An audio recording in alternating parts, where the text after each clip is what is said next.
동물의 다양한 생태와 습성을 알아보고 그 속에 담긴 과학을 찾아보는 시간입니다. 사이언스주 오늘도 이동은 기자와 함께합니다. 어서 오세요. 안녕하세요. 네, 오늘은 어떤 동물에 대해 알아볼까요?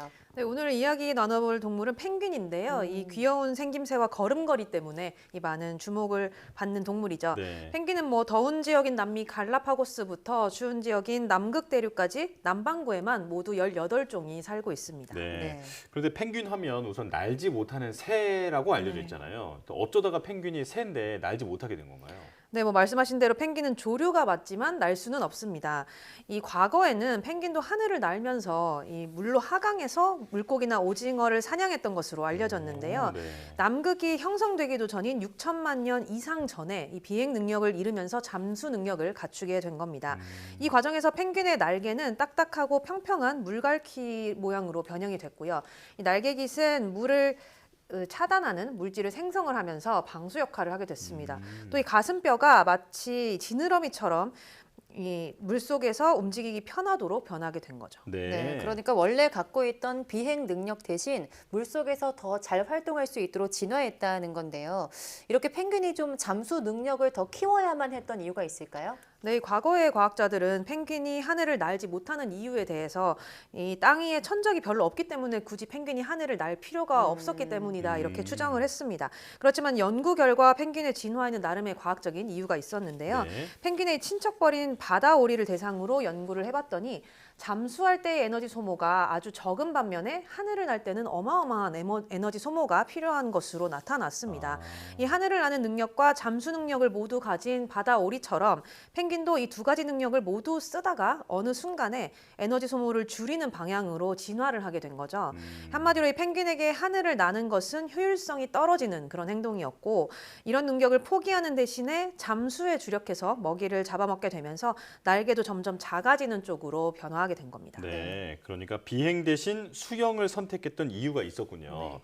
자, 그리고 언뜻 봐도 펭귄이 물속에서는 그 물고기만큼이나 속도가 상당히 빠른데 그 헤엄치는 능력이 어느 정도인가요?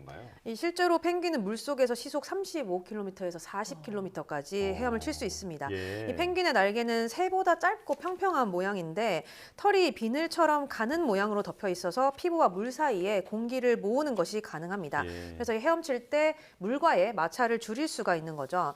또 최근에는 이 펭귄의 날개 움직임을 유체역학적으로 분석한 연구 결과도 나왔는데요. 이 펭귄은 물속에서 패더링이라는 움직임을 통해서 추진력을 얻는 것으로 나타났습니다.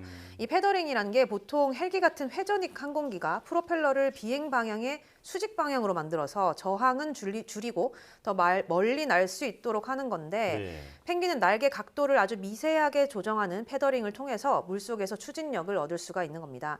이런 날개 움직임 덕분에 펭귄은 출발과 제동을 자유롭게 할 수 있고요. 또 이 방향 조절은 물론이고 속도를 높이거나 줄이는 것도 아주 빠르게 할 수 있다고 연구팀이 설명을 했습니다. 네. 네, 단순히 뭐 헤엄을 칠 수 있도록 진화한 게 아니라 굉장히 자유자재로 물속에서 생활할 수 있도록 발달해 온 것 같은데요. 근데 펭귄이 굉장히 빠르기도 하지만 굉장히 오랫동안 물속에 머물 수가 있다고요? 네, 맞습니다. 이 펭귄은 잠수 실력도 뛰어난데 보통은 90m 깊이까지 잠수를 할 수 있고요. 또 일부 펭귄 같은 경우는 450m까지 내려가는 것으로 알려져 있습니다. 예. 특히 남극에 사는 황제 펭귄의 경우에는 뛰어난 잠수 실력을 보여주는데 이 과학자들이 황제 펭귄 20마리에게 꼬리표를 부착을 해서 1년 정도 위성으로 추적 조사를 해봤습니다.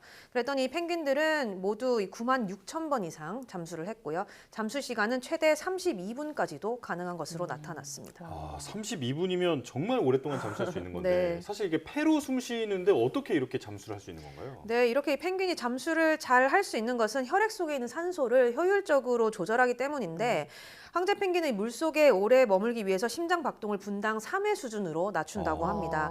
또 이 근육으로 공급되는 혈액을 억제를 해서 일종의 무산소 호흡 상태로 수영을 하게 되는데요. 예. 이렇게 되면 오랫동안 잠수할 수는 있지만 이 무산소 호흡을 하는 동안에 근육에 쌓이는 젖산의 농도를 또 낮춰줘야 합니다. 네. 그래서 이 펭귄은 수면에 올라오면 다시 이 심장 박동을 최대 분당 250회 정도로 아주 빠르게 올려서 회복하는 시간을 가진다고 합니다.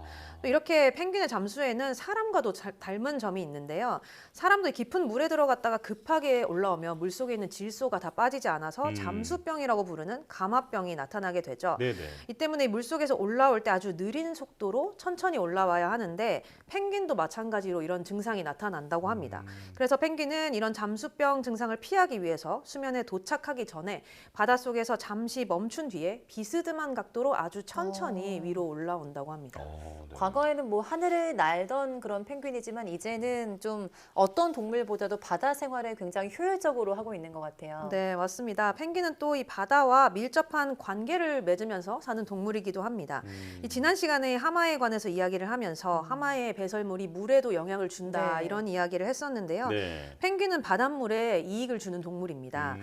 이 최근에 스페인 연구팀이 남극해에 사는 턱근 펭귄을 대상으로 연구를 해봤는데 이 펭귄들이 연간 521톤에 달하는 철분을 바닷물에 공급하는 것으로 나타났습니다.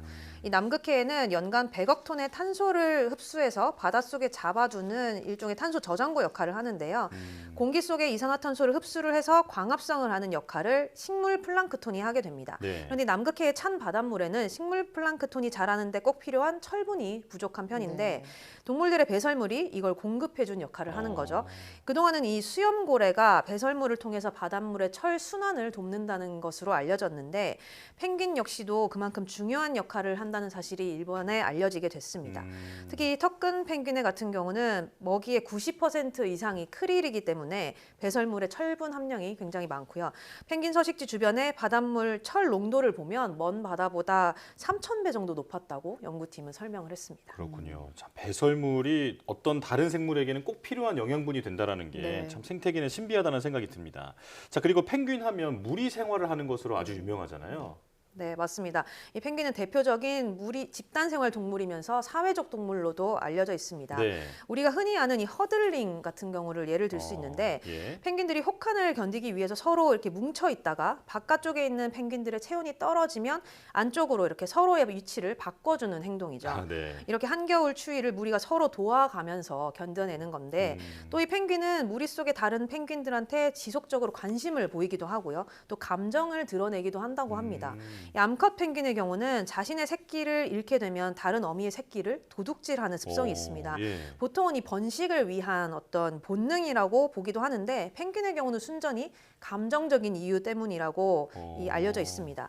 이런 상황에서 다른 암컷들은 원래 어미가 이 새끼를 뺏기지 않도록 적극적으로 돕는 모습도 보인다고 합니다. 예. 이 과학자들은 이런 펭귄의 행동을 예로 들어서 동물이 사람과 비슷한 감정을 가지고 있다 이렇게 추정하기도 하는데 실제로 펭귄을 지켜보면 아픈 동료를 뭐 진정시켜 준다거나 다른 무리의 동료를 인지를 해서 구분을 한다 뭐 이런 복잡한 사회 행동을 하는 경우가 많다고 합니다. 네. 네, 그런데 우리가 말하기로는 좀 공감하고 사회적인 능력도 지능이랑 연관이 있다 이렇게도 말하기도 하는데요. 네. 그럼 펭귄이 이런 행동들을 봤을 때 굉장히 똑똑한 동물이라고 볼 수 있을까요? 네, 뭐 사회성이 발달한 것이 인지 능력과 같다고 보기는 힘들지만 이와 관련된 연구 결과도 있습니다.